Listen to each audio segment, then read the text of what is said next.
So Moily ಅವರ ನಂತರದ ರಾಜ್ಯ ರಾಜಕೀಯ ಹೇಗಾಯಿತು, ಯಾರು ಮುನ್ನೆಲೆಗೆ ಬಂದರು, ರಾಜ್ಯದ ಚುಕ್ಕಾಣಿಯನ್ನು ಯಾರು ಹಿಡಿದರು? ಕರ್ನಾಟಕದಲ್ಲಿ ಒಂದು ಹೊಸ ರಾಜಕೀಯ ವೇದಿಕೆಯನ್ನು ಸಿದ್ಧವಾಗಿತ್ತು. ಬೇರೆ ಬೇರೆ ಆಗಿದ್ದಂಥ ಜನತಾದಳದ ಲೀಡರ್ ಕೂಡ ಅವರು ಅರ್ಥ ಮಾಡಿಕೊಂಡು ಈಗ ಒಂದಾಗಲಿಕ್ಕೆ ಪ್ರಯತ್ನ ಪಡ್ತಾ ಇದ್ದಾರೆ.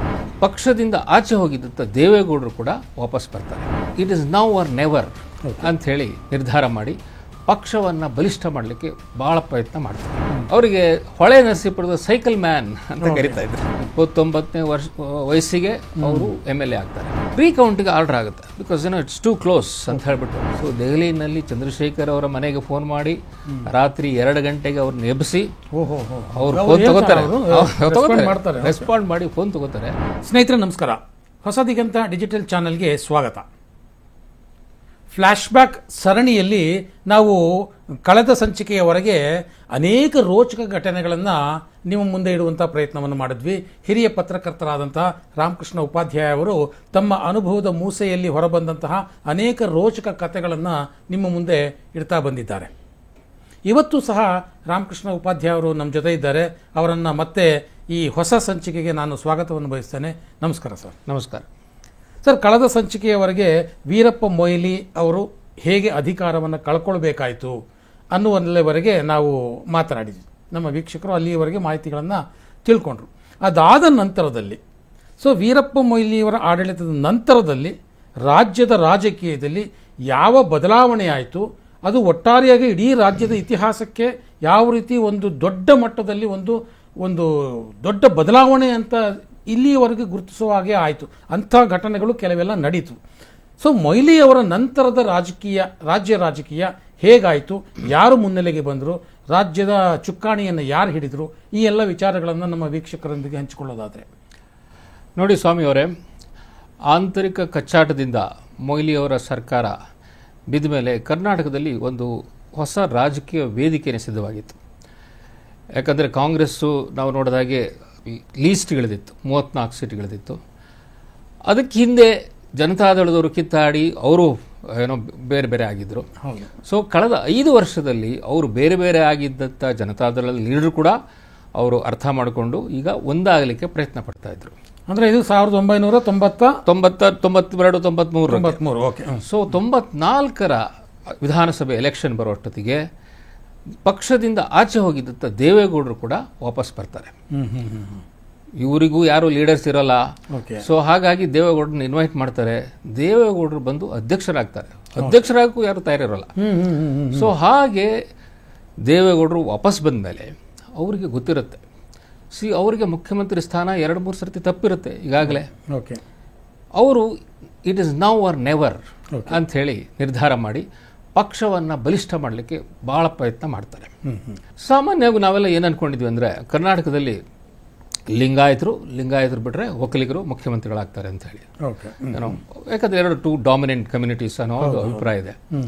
ಆದರೆ ನೋಡಿ, ಕರ್ನಾಟಕದಲ್ಲಿ ವಿಚಿತ್ರ ಅಂದರೆ ಕಡಿದಾಳ ಮಂಜಪ್ಪನವರು 1956ರಲ್ಲಿ ಸುಮಾರು 2 ತಿಂಗಳು ಮುಖ್ಯಮಂತ್ರಿ ಆಗಿದ್ದವರು, ಅವರು ಒಕ್ಕಲಿಗರು. ಅವ್ರು ಬಿಟ್ಟರೆ ನೆಕ್ಸ್ಟು 4 ಜನ ಲಿಂಗಾಯತ ಮುಖ್ಯಮಂತ್ರಿಗಳು ಬರ್ತಾರೆ. ಯಾರ್ಯಾರು? ನಿಜಲಿಂಗಪ್ಪನವರು, SR ಕಂಠಿಯವರು, ಆಮೇಲೆ BD ಜತ್ತಿಯವರು ಮತ್ತು ವೀರೇಂದ್ರ ಪಾಟೀಲ್. ಸೊ ಈ 4 ಜನ ಲಿಂಗಾಯತ ಮುಖ್ಯಮಂತ್ರಿಗಳಾದ ಮೇಲೆ ಬರ್ತಕ್ಕಂಥವ್ರು ದೇವರಾಜ ಅರಸು ಅವರು 8 ವರ್ಷ ಅವರು ಇದ್ದರು. ನಂತರ 2 ಬ್ರಾಹ್ಮಣರು ಮುಖ್ಯಮಂತ್ರಿಗಳು ಬರ್ತಾರೆ, ಗುಂಡೂರಾವ್ ಮತ್ತು ರಾಮಕೃಷ್ಣ ಹೆಗಡೆ. ಸೊ ಅವ್ರದ್ದು ಮುಗಿದ ಮೇಲೆ ಬೊಮ್ಮಾಯಿ ಬರ್ತಾರೆ. ಸೊ ಬೊಮ್ಮಾಯಿ ಎಲೆಕ್ಷನ್ನಲ್ಲಿ ಸೋತ ಮೇಲೆ ಕಾಂಗ್ರೆಸ್ ಅಧಿಕಾರಕ್ಕೆ ಬರುತ್ತೆ. ವೀರೇಂದ್ರ ಪಾಟೀಲ್ ಬರ್ತಾರೆ, ಬಂಗಾರಪ್ಪ ಬರ್ತಾರೆ, ಮೊಯ್ಲಿ ಬರ್ತಾರೆ. ಸೊ ಇಷ್ಟೊತ್ತಿಗೆ ಸುಮಾರು 38 ವರ್ಷ ಕಳೆದಿರುತ್ತೆ. ಏನು ಯಾವ ಒಕ್ಕಲಿಗ ಮುಖ್ಯಮಂತ್ರಿ ಮಧ್ಯದಲ್ಲಿ ಇಲ್ಲದೆ. ಸೊ ಕಡಿದಾಳ ಮಂಜಪ್ಪನವ್ರ ನಂತರ ಬಂದವರಲ್ಲಿ ಯಾರು ಒಕ್ಕಲಿಗರಿರಲಿಲ್ಲ. ಅಂದ್ರೆ 3 ದಶಕಗಳು. ಸೊ ದೇವೇಗೌಡರು ಅಷ್ಟು ಕಾದಿದ್ರು. ಸೊ ಒಕ್ಕಲಿಗರು ಕೂಡ ಕಾದಿದ್ರು. ಸೊ ಆ ಸಂದರ್ಭವನ್ನು ಉಪಯೋಗಿಸಿಕೊಂಡು ಅವರು ಮುಖ್ಯಮಂತ್ರಿ ಆಗಬೇಕು ಅಂತ ಹೇಳಿ ಬಂದು ಪಕ್ಷವನ್ನು ಮುನ್ನಡೆಸಲಿಕ್ಕೆ ತಯಾರಾಗ್ತಾರೆ. ಸೊ ದೇವೇಗೌಡರ ಒಂದು ನಾವು ಹಿನ್ನೆಲೆಯನ್ನು ಒಂಚೂರು ನೋಡೋಣ.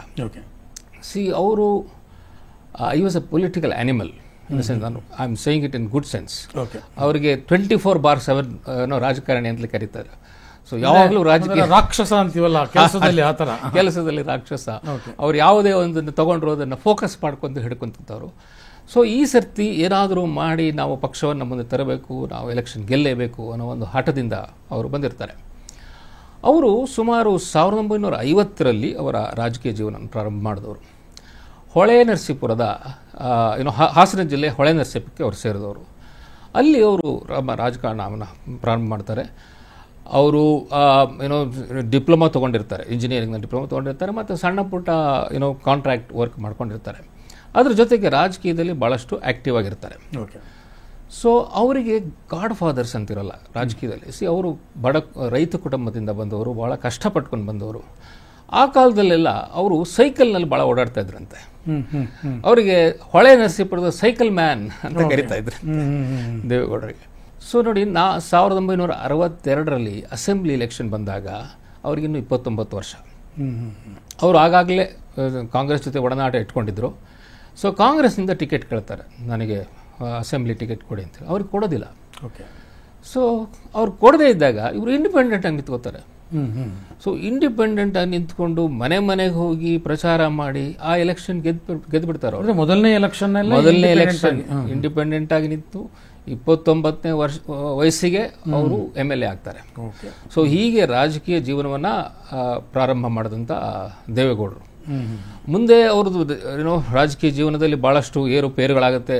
ಸುಮಾರು ಎಲೆಕ್ಷನ್ ಗೆದ್ದಿದ್ದಾರೆ, ಕೆಲವು ಸೋತಿದ್ದಾರೆ. ಅವರ ಈ ರಾಜಕೀಯ ಒಂದು ಜರ್ನಿಯಲ್ಲಿ ಒಂದು 2-3 ಟರ್ನಿಂಗ್ ಪಾಯಿಂಟ್ಸ್ ಇರ್ತದೆ. ಮೊದಲನೇದಾಗಿ 83ರಲ್ಲಿ ಅವ್ರಿಗೊಂದು ದೊಡ್ಡ ಅವಕಾಶವಿತ್ತು ಮುಖ್ಯಮಂತ್ರಿ ಆಗೋದಕ್ಕೆ. ಆವಾಗ ರಾಮಕೃಷ್ಣ ಹೆಗಡೆಯವರು ನಾನು ಹೇಳ್ದಂಗೆ ಮೇಲಿಂದ ಬಂದು ಮುಖ್ಯಮಂತ್ರಿ ಆಗ್ಬಿಟ್ರು.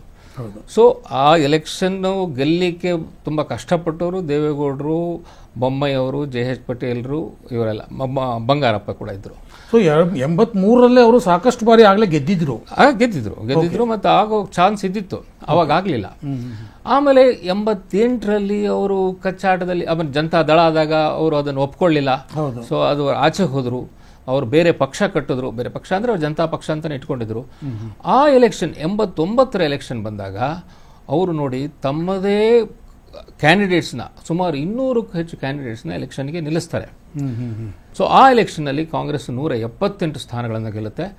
ಜನತಾ ದಳಕ್ಕೆ 24 ಬರುತ್ತೆ. ದೇವೇಗೌಡರ ಪಕ್ಷಕ್ಕೆ ಕೇವಲ 2 ಸೀಟ್ ಬರುತ್ತೆ, 2 ಸೀಟ್. ಆ್ಯಂಡ್ ದೇವೇಗೌಡರು ಆ ಸಂದರ್ಭದಲ್ಲಿ 2 ಅಸೆಂಬ್ಲಿ ಸೀಟಿಂದ ಕಂಟೆಸ್ಟ್ ಮಾಡಿರ್ತಾರೆ. ಒಂದು ಕನಕಪುರ, ಇನ್ನೊಂದು ಹೊಳೆ ನರಸೀಪುರ. ಕನಕಪುರದಲ್ಲಿ PG ಸಿಂಧಿಯಾ ಕೈಲಿ ಸೋಲ್ತಾರೆ, ಹೊಳೆ ನರಸೀಪುರದಲ್ಲಿ ಪುಟ್ಟಸ್ವಾಮಿ ಗೌಡ್ರಿಗೆ ಸೇರ್ತಾರೆ. ಸೊ 2 ಕಡೆ ದೇವೇಗೌಡರು ಎಲೆಕ್ಷನ್ ಸೋತಿರ್ತಾರೆ. ಆದರೆ ಅವರ ಪಕ್ಷದಿಂದ ಗೆದ್ದಂಥ 2 MLAಗಳಂದರೆ ಬೈರೇಗೌಡರು ವೇಮಗಲಿಂದ ಗೆದ್ದವರು ಮತ್ತು MP ವೆಂಕಟೇಶ್ HD ಕೋಟೆಯಿಂದ ಗೆದ್ದವರು. ಇವರಿಬ್ಬರೇ ಈಗ ಮಿನಿಸ್ಟರ್ ಆಗಿದ್ದಾರಲ್ಲ ಕೃಷ್ಣ ಬೈರೇಗೌಡ ಅವರ ತಂದೆ. ಹೌದು. ಸೊ ಇವರಿಬ್ಬರೇ ಗೆದ್ದವರು. ಮತ್ತು ಎಲೆಕ್ಷನ್ನಲ್ಲಿ ಸಿಕ್ಕಾಪಟ್ಟೆ ಖರ್ಚು ಮಾಡಿ 200 ಜನ ಕ್ಯಾಂಡಿಡೇಟ್ಸ್ ಆಗಬೇಕಂದ್ರೆ ಸಿಕ್ಕಾಪಟ್ಟೆ ಖರ್ಚು. ಸೊ ಕಂಪ್ಲೀಟ್ ಲಾಟ್ರಿ ಹೊಡಿತಾ ಇರ್ತಾರೆ ದೇವೇಗೌಡರು. ಸೊ ಅಂಥ ಒಂದು ಪರಿಸ್ಥಿತಿಯಲ್ಲೂ ಅವರು ಎದೆಗೆಡೋದಿಲ್ಲ.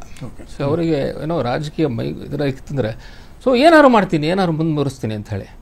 ಸೊ ಅಷ್ಟೊತ್ತಿಗೆ 1991ನ ಲೋಕಸಭಾ ಎಲೆಕ್ಷನ್ ಬರುತ್ತೆ. ಸೊ ಲೋಕಸಭಾ ಎಲೆಕ್ಷನ್ ಬಂದಾಗ ಇವರು ನಾನು ಯಾಕೆ ಕಂಟೆಸ್ಟ್ ಮಾಡಬಾರ್ದು ಅಂತ ಹೇಳಿ ಸೊ ಲೋಕಸಭಾ ಕ್ಯಾಂಡಿಡೇಟ್ ಆಗ್ತಾರೆ. ಇವರೇ ಫಸ್ಟ್ ಟೈಮಿಗೆ ಲೋಕಸಭೆಗೆ ಹಾಸನದಿಂದ ಕಂಟೆಸ್ಟ್ ಮಾಡ್ತಾರೆ. ಅವರ ವಿರುದ್ಧ ಕ್ಯಾಂಡಿಡೇಟ್ ಯಾರು? H.D. ಶ್ರೀಕಂಠಯ್ಯನವರು. ಶ್ರೀಕಂಠಯ್ಯ ಆಗಲೇ ವೆಟರನ್ನು. ಆ್ಯಂಡ್ ಕಾಂಗ್ರೆಸ್ ಪಕ್ಷದಿಂದ ಯಾರು ನಿಂತರೂ ಆರಾಮಾಗಿ ಗೆದ್ಕೊಂಬರ್ತಕ್ಕಂಥ ಸಾಮರ್ಥ್ಯ ಇದ್ದವರು. ಸೊ ಅವರ ವಿರುದ್ಧ ಕ್ಯಾಂಡಿಡೇಟ್ ಆಗ್ತಾರೆ. ಇವರಿಗೆ ಯಾರು ಜೊತೆ ಕಮ್ಮಿ ಇರ್ತಾರೆ. ಸೊ ಇವರಿಗೆ ಹತ್ತಿರವಾಗಿದ್ದವರು ಅವಾಗ BL ಶಂಕರ್, ಅವರು ಒಂದು ರೀತಿ ಭಾಳ ಹಳೆ ಶಿಷ್ಯಂದರು.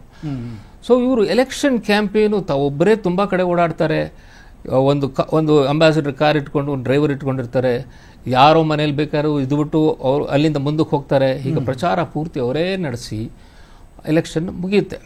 ಎಲೆಕ್ಷನ್ ಮುಗಿದ ಮೇಲೆ ಕೌಂಟಿಂಗ್ ಶುರು ಆಗುತ್ತೆ. ಸೊ ಕೌಂಟಿಂಗ್ ಶುರು ಆಗೆಲ್ಲ ನೋಡ್ತೀವಲ್ಲ, ಬೆಳಗಿಂದ ರಾತ್ರಿವರೆಗೂ ಕೌಂಟಿಂಗ್ ನಡೀತಾ ಇದೆ. ಎಲೆಕ್ಟ್ರಾನಿಕ್ ಬ್ಯಾಲೆಟ್ ಪೇಪರ್ಸ್ ಕೌಂಟಿಂಗ್ ಆಗಬೇಕು.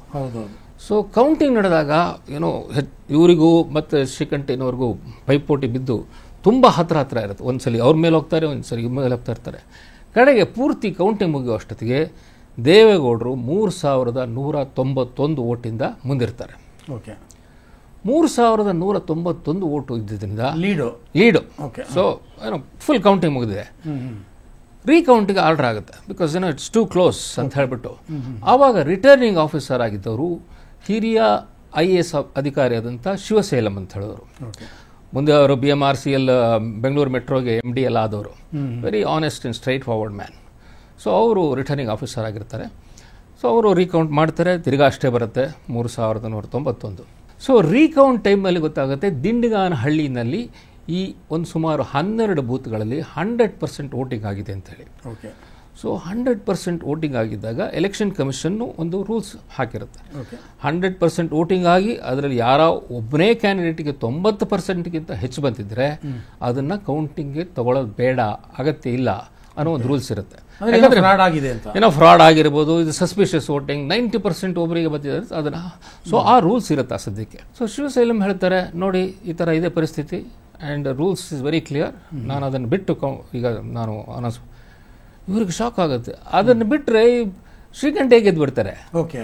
ಸೊ ಯಾಕಂದರೆ ಅದು ಅದಕ್ಕಿಂತ ಹೆಚ್ಚಿರುತ್ತೆ.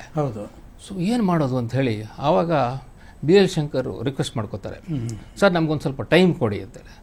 ಟೈಮ್ ಕೊಡಿ, ಆಯಿತು, ಎಷ್ಟು ಟೈಮ್ ಇಲ್ಲ ಸ್ವಲ್ಪ ಟೈಮ್ ಕೊಡಿ ಅಂತ. ಸೊ BL ಶಂಕರ್ ಮಧ್ಯರಾತ್ರಿ ಕಳೆದಿರುತ್ತೆ ಅವಾಗ ಕೌಂಟಿಂಗ್ ಮುಗಿದೆ. ಸೊ ಸುಮಾರು 1-1.5 ಗಂಟೆಗೆ ಹೊರಗಡೆ ಹೋಗಿ, ಆಗಿನೇನು ಮೊಬೈಲ್ ಇಲ್ಲ ಏನಿಲ್ಲ, ಹೋಗ್ಬಿಟ್ಟು ಲ್ಯಾಂಡ್ ಲೈನ್ನಲ್ಲಿ ಚಂದ್ರಶೇಖರ್ ಅವ್ರಿಗೆ ಫೋನ್ ಮಾಡ್ತಾರೆ. ಚಂದ್ರಶೇಖರ್ ಪ್ರಧಾನಮಂತ್ರಿ ಆಗಿದ್ದವರು. ಸೊ ದೆಹಲಿಯಲ್ಲಿ ಚಂದ್ರಶೇಖರ್ ಅವರ ಮನೆಗೆ ಫೋನ್ ಮಾಡಿ ರಾತ್ರಿ 2 ಗಂಟೆಗೆ ಅವ್ರನ್ನ ಎಬ್ಬಿಸಿ ಅವ್ರು ಫೋನ್ ತಗೋತಾರೆ, ರೆಸ್ಪಾಂಡ್ ಮಾಡಿ ಫೋನ್ ತಗೋತಾರೆ. ಅವ್ರಿಗೂ ದೇವೇಗೌಡರಿಗೂ ಚೆನ್ನಾಗಿತ್ತು. ಸೊ ನೋಡಿ ದೇವೇಗೌಡರದ್ದು ಈಗ ಆಗ್ಬಿಟ್ಟಿದೆ ಪರಿಸ್ಥಿತಿ, ಎಲೆಕ್ಷನಲ್ಲಿ ನೀವೇನಾದ್ರು ಮಾಡಬೇಕು ಅಂತ ಹೇಳ್ತಾರೆ.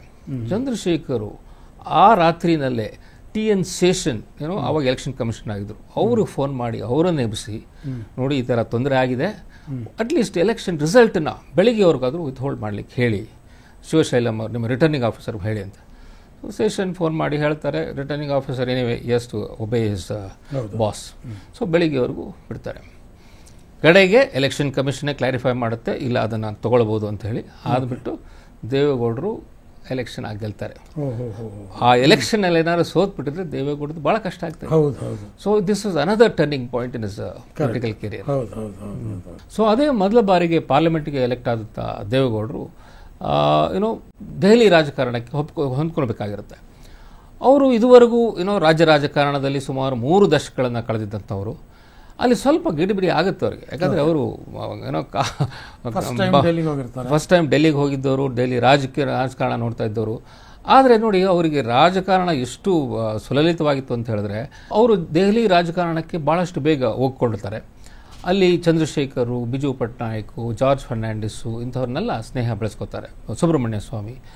ಸೊ ಆ ಒಂದು ಸಂಬಂಧ ಕೂಡ ಅವರಿಗೆ ಭಾಳ ಹೆಲ್ಪ್ ಆಗುತ್ತೆ ಮುಂದಕ್ಕೆ. ಮತ್ತೆ ರಾಜ್ಯ ರಾಜಕಾರಣಕ್ಕೆ ಮರಳಿದ್ದು ಹೇಗೆ ಮತ್ತು ಯಾಕೆ? I was a political animal. ಆವಾಗ ಅವ್ರು ಯೋಚನೆ ಮಾಡಿದ್ದು, ದೇವೇಗೌಡರನ್ನು ಕರೆಸ್ಕೊಟ್ರೆ ಹೇಗೆ? ದೇವೇಗೌಡರಿಗೂ ಬೇಕಾಗಿರುತ್ತೆ, ನಾವು ತಪ್ಪನ್ನು ಒಪ್ಕೋತಾ ಇದ್ದೀವಿ, ಇನ್ನು ಮುಂದೆ ಕಚ್ಚಾಡೋದಿಲ್ಲ. ಜನತಾ ದಳಕ್ಕೆ ಕಂಪ್ಲೀಟ್ ಮೆಜಾರಿಟಿ ಸಿಗುತ್ತೆ. ಪ್ರಥಮ ಬಾರಿಗೆ BJP 40 ಸ್ಥಾನಗಳನ್ನು ತಗೊಳುತ್ತೆ.